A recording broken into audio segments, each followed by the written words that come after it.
오늘 본문을 보면 사두개인들이 주님께 와서 죽은 자의 부활에 대해서 묻습니다.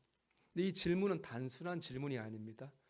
주님을 공경에 빠뜨리기 위한 공격입니다. 왜냐하면 사두개인들은 죽은 자의 부활을 믿지 않기 때문입니다. 사두개인들의 믿음 안에는 부활도 없고 내세도 없습니다. 오직 지금 현세만 있습니다. 지금 잘 먹고 잘 살고 오래 사는 것만이 축복의 전부라고 그들은 믿었습니다. 사두개인들은 그 당시 대부분 제사장이라는 직업을 가지고 있었거든요. 그들은 늘 제사장에 와서 우리로 말하면 이렇게 정성을 많이 들어가지고 이 땅에서 복을 받는 것이 신앙생활의 전부라고 그렇게 가르쳤습니다. 주님은 달랐죠. 주님은 부활과 천국을 말씀하셨습니다. 그때를 바라보고 지금을 바른 믿음으로 살아야 된다고 말씀하셨습니다. 이에 사두개인들은 주님을 미워했습니다. 그리고 오늘 주님께 나와 주님을 공경에 빠뜨리기 위해서 질문을 던지게 된 것입니다. 사두개인들이 부활을 공격하기 위해 던진 질문의 소재는 결혼이었습니다. 그 당시엔 그 이스라엘의 계대 결혼이란 결혼 제도가 있습니다. 이건 뭐냐면 형이 죽으면 동생이 형수와 결혼을 해가지고 아들을 낳아줘야 됩니다. 우리의 도덕적 관점에서 이해가 안 되는 제도인데 사실은 그 당시에 보면은 여성을 보호하기 위한 사회복지 정책입니다. 그 당시 여성 권리가 없습니다. 재산을 가질 권리가 없어요. 그러니까 저 남편하고 아들의 의지에서 살 수밖에 없죠. 그러면 제일 불쌍한 사람은 아들 없는 과부가 제일 불쌍한 거겠죠. 그러니까 그런 과부를 보호하기 위해서 동생이 형수와 결혼해서 아들을 낳아서 그 과부를 보호하는 제도가 바로 계대 결혼입니다. 이거 가지고 얘기한 거예요. 사두개인들이 든 예를 보면은 7형제가 있습니다. 첫째가 이제 결혼했겠죠. 그런데 첫째 아들이 죽었습니다. 둘째가 형수하고 결혼했는데 둘째도 죽었습니다. 셋째가 형수하고 결혼했는데 셋째도 죽었습니다. 그 다 죽었습니다. 7형제가 끝까지 결국에는 다 죽고 또 다 부활에 살아났습니다. 사두개인이 물어요. 그럼 이 여인은 7 아들하고 결혼한 건데 나중에 부활해서 천국 가면 누구하고 부부가 되는 겁니까? 라고 물어요. 누구하고 부부가 될까요, 여러분? 첫정이니까 첫째하고 해야 될까요? 마지막까지 돌봐줬으니까 7번째하고 부부가 돼야 될까요? 그런 게 어디 있어? 마음 맞는 사람하고 살아야지. 영원히 살아야 되는데 천국에서. 마음 맞는 사람하고 살아야 될까요? 복잡하죠? 단순한 문제가 아니에요. 이럴 거면 부활하지 말 걸 그랬나? 그런 생각이 들 정도로 문제는 문제예요, 진짜 이게. 그런데 주님의 말씀을 들어보면은 전혀 문제가 아닙니다. 고민할 필요가 없어요. 왜냐하면 천국에는 결혼이란 제도 자체가 없기 때문입니다. 시집가고 장가갈 필요가 없다고 말씀하셨어요. 부부 관계란 관계가 천국에는 없습니다. 생각해 보면 좀 당연합니다. 결혼이라고 하는 제도가 갖고 있는 사회학적, 생물학적 의미는 뭐냐? 종족을 유지하고 보존하는 겁니다. 결혼해서 애를 낳아서 종족이 보존되고 사회를 유지시키는 것이 바로 결혼이라고 하는 제도의 사회적 의미거든요. 근데 천국은 영원히 살잖아요. 그러니까 결혼이 종족 유지라든 게 필요가 없는 거예요. 결혼이 필요가 없는 것이죠. 이 말씀의 강조점은 뭐냐? 천국과 이 세상은 다르다는 겁니다. 천국과 세상은 다릅니다. 평생을 장애로 고생한 분이 있습니다. 이분이 만약 천국 가서도 그 장애를 가진 몸을 가지고 평생을 살아야 된다면 과연 그곳을 천국이라고 말할 수 있을까요? 그렇지 않잖아요. 그런데 이 땅의 몸과 천국의 몸은 다릅니다. 고린도서 15장 44절의 말씀입니다. 육의 몸으로 심고 신령한 몸으로 다시 살아나나니 육의 몸이 있은즉 또 영의 몸도 있느니라. 우리가 천국에 사는 몸은 육의 몸이 아니에요. 신령한 몸입니다. 영의 몸입니다. 천국은 다 달라요. 몸도 달라지고 영도 달라지고 맺는 관계도 다 달라집니다. 천국은 이 세상과 전혀 다른 곳입니다. 그렇기 때문에 천국을 바라보고 살아가는 우리의 삶도 세상 사람과는 달라야 됩니다. 오늘 36절에는 주님 이렇게 말씀해요. 그들은 다시 죽을 수도 없나니, 그들은 우리를 얘기하는 거죠. 없나니 이는 천사와 동등이요 부활의 자녀로서 하나님의 자녀입니다. 여러분, 우리는 세상 사람 아닙니다. 우리는 부활의 자녀고 하나님의 자녀입니다. 현세만 보고 살아가는 세상 사람과 다릅니다. 오늘 설교의 제목은 살아있는 믿음이거든요. 여러분, 살아있는 믿음이 뭘까요? 이거죠. 나는 세상 사람과 다르다라고 하는 의식을 가지고, 의지를 가지고 살아가는 것이 바로 살아있는 믿음입니다. 여러분, 물속에서 제일 큰 생물이 고래잖아요. 고래는 집채만하죠. 근데 고래 죽으면 어떻게 돼요? 집채만한 몸이 물살에 떠내려간다고요. 하지만 거기에 비하면 보이지 않는 피레미 있죠. 살아있는 피레미는요, 물살을 거슬러서 올라갑니다. 이것이 바로 살아있는 것과 죽어있는 것의 차이입니다. 살아있는 믿음의 사람은 세상에 휩쓸리지 않고 하나님을 바라보며 나아가게 되는 겁니다. 우리는 살아있는 믿음으로 살아야 됩니다. 지난 토요일 날 이태원에서 엄청난 사건이 있었습니다. 저는 가짜 뉴스인 줄 알았습니다. 지금도 아직 영상을 안 보고 있어요. 보면 안 좋을 것 같아서 마음이 아파서 못 보겠어요.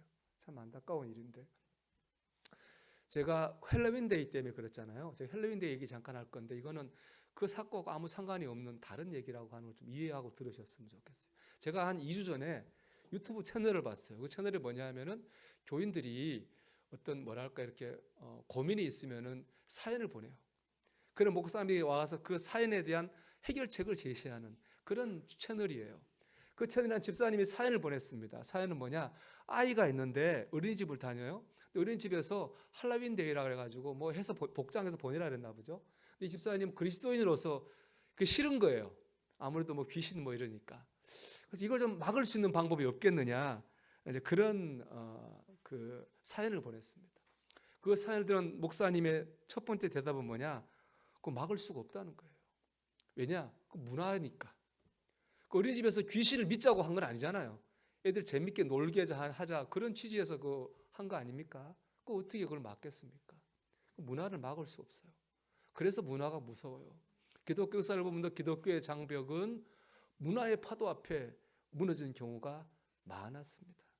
우리 문화를 막을 수 없습니다. 우리가 산속에 들어가서 우리끼리만 사는 것 아닌 이상은 세상 문화를 외면하거나 우리 거절할 수 없어요.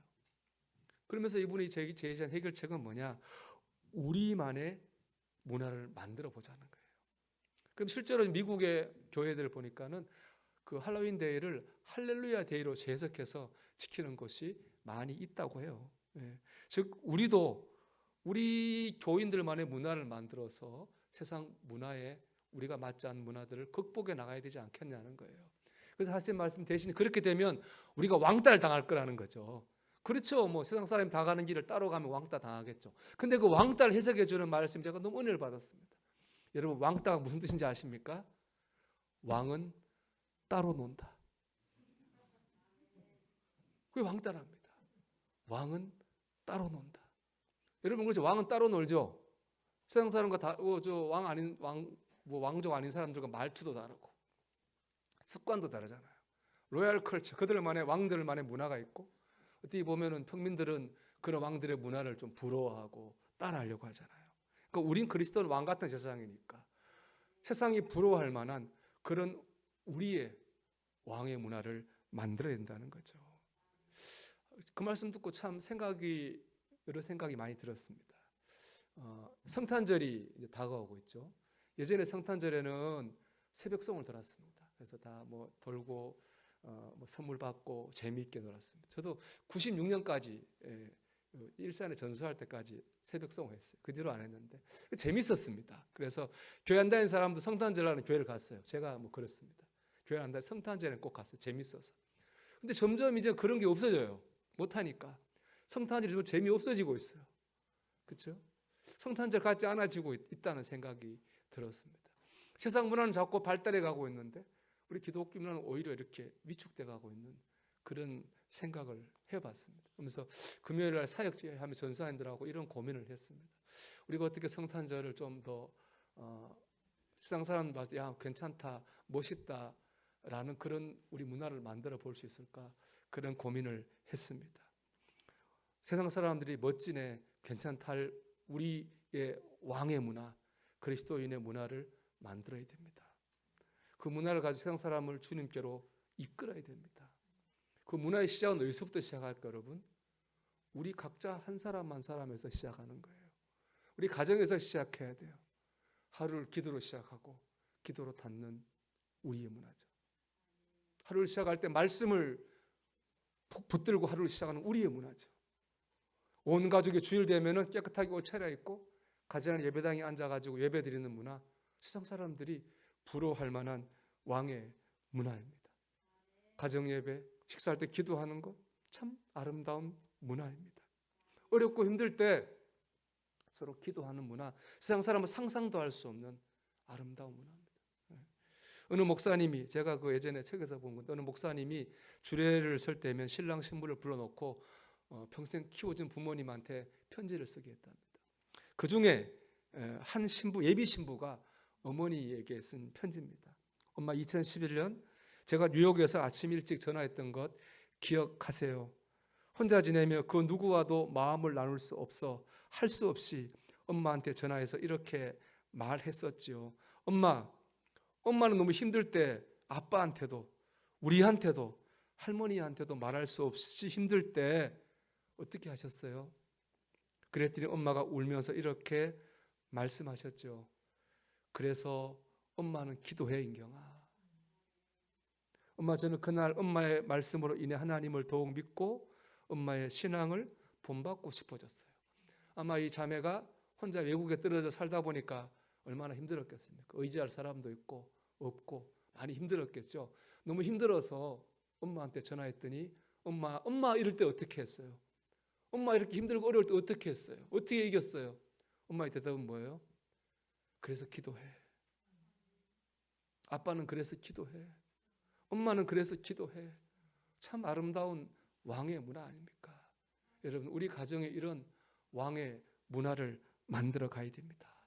그럴 때 세상 가운데서 하나님의 임재를 경험하고 하나님의 영광을 드러내게 될 줄 믿습니다.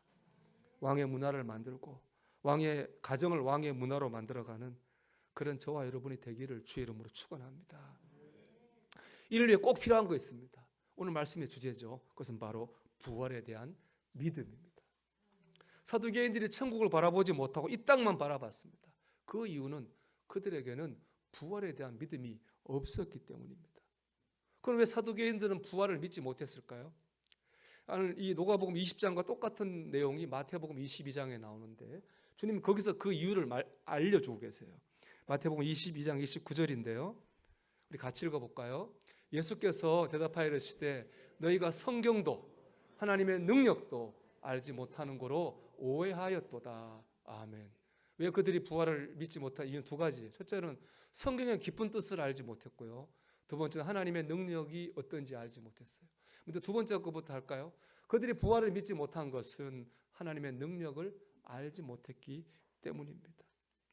우리가 부활을 쉽게 믿지 못한 이유도 여기에 있습니다. 사람이 죽으면 끝이잖아요. 여러분, 죽은 사람 살아난 거 본 적 있습니까? 없잖아요. 어떻게 죽은 사람이 다시 살아날 수 있겠습니까? 사두개인도 우리도 그건 불가능하다고 생각합니다. 이게 우리가 가지고 있는 과학적이고 이성적인 사고입니다. 이에 대해 주님은 그렇게 생각하는 것은 하나님의 능력을 모르기 때문에 그런 것이라고 말씀합니다. 사두개인이 재밌는 거는요, 사두개인이 창조를 믿어요. 하나님 천지를 창조하신 걸 믿어요. 근데 부활을 안 믿는 거예요. 여러분, 창조가 어떻게 됐습니까? 성경 창세기 말하는 창조는 무에서부터 유를 만든 거예요. 아무것도 없는데 세상을 만드신 거예요. 리더스 다이제스트에 보면 미국의 유명 과학자가 자기가 하나님을 믿는 이유 10가지를 썼는데요. 그중에 제가 몇 가지 소개하면, 그 유명 과학자가 하나님 믿는 이유는 첫째는 지구가 돌아가는 속도라 그래요. 지구는 지금 1600km의 속도로 자전 돌고 있어요. 근데 이 속도가 늦어지면 어떻게 되는 줄 아세요? 우리 다 불에 타 죽어요. 빨라지면요, 얼어 죽어요. 또 반대도 있어요. 또 두 번째는 지구와 태양과의 관계예요. 딱 마침 맞는 거리예요. 태양과 가까워지면 어떻게 될까요? 우리 타 죽어요. 멀어지면요, 얼어 죽어요. 또 지구가 이렇게 23.5도로 기울어져 자전하고 있잖아요. 바로 서서 돌면 어떻게 될까요? 남극과 북극은 얼음 덩어리밖에 없다고 그래요. 또 달과 지구와의 거리가 지금 딱 맞다 그럽니다. 이게 가까워지거나 멀어지면 어떻게 될까요? 바다가 태풍, 쓰나미로 요동을 칠 거라고 합니다. 또 지금 지구가 두께가 3m만 더 두꺼워졌다라면 이 지구상의 공기는 없어진다 그래요. 또 대기권이 있잖아요. 지구를 둘러싼. 조금만 얇아지면 우주를 날아다니는 이 별똥별이 우리 이 지구를 완전히 불바다로 만들 거라고 합니다. 그것 보면 지구는 우리가 살기에 딱 맞게 만들어져 있는 거예요. 딱 맞는 질서 속에서 지금 돌아가고 있는 겁니다. 우연일까요? 이런 우연이 가능합니까? 전능하신 하나님이 하신 거죠. 이렇게 지구를 만들고 우주를 만든 하나님이 죽은 사람 살릴 수 없을까요? 아무것도 없는 데서 우리도 만들었는데 있는 우리를 다시 살리는 일이 하나님께 어려운 일이겠습니까? 창조를 믿는다면 부활도 믿어야 됩니다. 창세기 15장에 보면 아브라함 믿음이 흔들려요. 하나님이 이삭 주신다 그랬는데 안 주시니까 믿음이 흔들려요. 그런 흔들리는 믿음을 가진 아브라함을 하나님이 찾아가셔요. 그리고 문 밖으로 끌어내서 저 하늘에 별을 보게 해요. 별을 본 아브라함이 흔들렸던 믿음을 다잡게 됩니다. 여러분 하늘을 보십시오. 하늘에 해와 달과 별을 보십시오. 하나님 만든 동물과 식물을 보십시오. 여러분 자신을 보십시오. 이 모든 것을 창조하신 하나님은 죽은 사람도 살리실 수 있습니다. 두 번째, 사두개인들이 하나님 부활을 못 믿은 것은 하나님 말씀 잘 몰라서 그렇습니다. 사실 구약 성경에 보면 부활에 대한 직접적인 언급이 없어요. 그래서 안 믿었는데, 그래서 주님께서 오늘 본문을 보면 그 구약 말씀 속에 숨어있는 부활에 대한 메시지를 전해주고 계세요. 37절입니다. 죽은 자가 살아난다는 것은 모세도 가시나무 떨기에 관한 글에서 주를 아브라함의 하나님이요 이삭의 하나님이요 야곱의 하나님이시라 칭하였나니. 모세에게 사명 주는 자리에서 하나님 말씀하신 거예요. 나 아브라함의 하나님이고 나 이삭의 하나님이고 나 야곱의 하나님이야. 근데 여기서 중요한 것은 시제예요. 과거형으로 말씀하지 않으셨어요. 나 아브라함의 하나님이었다라고 말씀하지 않으시고 나 지금 아브라함의 하나님이다라고 말씀하셔요. 이 하나님 말씀이 진리라면 아브라함이 살아있어야 돼요. 아브라함이 죽은 사람이 과거가 돼야 되겠죠. 근데 하나님께서 현재으로 말씀하신 건 아브라함도 지금 살아있고 이삭도 살아있고 야곱도 살아있다는 얘기예요. 근데 이미 그분들은 몇 천년에 죽었어요. 어디 살아있어요? 천국에 살아있는 거예요. 부활에 있는 거죠. 그래서 주님은 38절에 이렇게 말씀합니다. 하나님은 죽은 자의 하나님이 아니요 살아있는 자의 하나님이시라. 하나님에게는 모든 사람이 살았느니라 하시니. 하나님 앞에서 우리 모든 사람은 모든 순간에 살아있어요. 이 땅에서 하나님 앞에 살아있는 자로 있는 거고요. 죽은 다음에 부활해서 또 살아있는 자로 하나님 앞에 서게 될 것입니다. 우리는 이 두 가지 모습을 다 봐야 됩니다. 지금 살아있는 모습과 죽음 이후에 살아있는 모습 두 가지를 다 봐야 돼요. 그래야 살아있는 믿음으로 살 수 있어요. 누가복음 16장에 보면은 부자와 거지 나사로 얘기 나오죠. 그 부자가 보통 부자가 아닙니다. 날마다 잔치를 하잖아요. 또 부자가 입은 옷이 뭐예요? 자색이라 그랬거든요. 그 당시에 이 자색은 염색약이 너무 비싸요. 그래서 뭐 왕 아니면 입을 수도 없는 옷이거든요. 이 부자는 왕이나 입을 수 있는 명품 옷을 입고 날마다 잔치하면서 해피하게 살았어요. 이 땅에는 모든 사람이 꿈꾸는 삶이잖아요. 모든 부모가 야 우리 자녀가 저렇게 살았으면 좋겠다. 그렇게 꿈꾸는 삶을 부자가 살았어요. 근데 부자가 죽었어요. 지옥에 갔어요. 지옥에 불 꺼서 너무 고통을 많이 당해요. 그래서 아브라함한테 부탁해요. 우리 저 세상에 지금 아들 내 형제 5이 있는데 사람 좀 보내주십시오. 그 형제들한테 제발 나처럼 살지 말라고, 나처럼 되지 말라고 알려주세요. 그렇게 얘기합니다. 이것이 죽음 이후의 부자의 모습입니다. 여러분 우리는 지금 무엇을 보고 있습니까?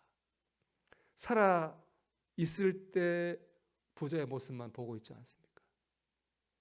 그럼 우리가 사두개인 되는 겁니다. 뭐 우리 가족이 하나님 믿든 안 믿든 우리 자녀가 하나님 알 때는 상관없어요. 뭐 부자처럼 이 땅에 잘 먹고 잘 살면 되니까. 그럼 상관없잖아요. 그건 살아있을 때 지금 부자의 모습만 보고 있는 것이거든요. 사두개인이 되는 거죠. 여러분, 죽음 이후의 모습도 볼 수 있어야 됩니다. 내가 하나님 앞에서 그 모습을 바라봐야 됩니다. 그럴 때 우리는 살아있는 믿음으로 이 세상을 살아갈 수 있습니다. 부활을 믿어야 됩니다. 천국을 믿어야 됩니다. 그래서 이 세상에 휩쓸리지 않고 살아있는 믿음으로 왕의 문화를 우리 만들어 가야 됩니다.